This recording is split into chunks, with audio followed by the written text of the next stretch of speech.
বাংলাতে একটা কথা আছে, বাসনে ভাত না থাকলে ভাষণে পেট ভরে না। ঠিক কিনা বলেন?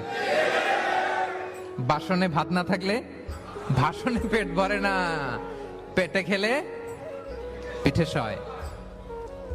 এজন্য আপ্যায়ন করানো, খাওয়ানো এটা এমন একটা টেকনিক, আপনি কাউকে আপ্যায়ন করালে মুহূর্তেই তার মনটা, হৃদয়টা আপনার দিকে ঝুঁকে যাবে।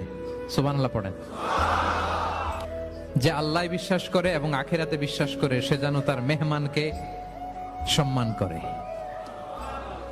মেহমান আপ্যায়ন করা সুন্নাহ, এটা সুন্নাহ।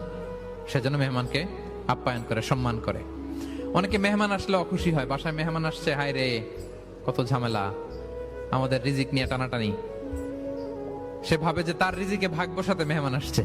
আসলে না, মেহমান আল্লাহর পক্ষ থেকে মেহমানের রিজিক নিয়েই আপনার কাছে আসছে।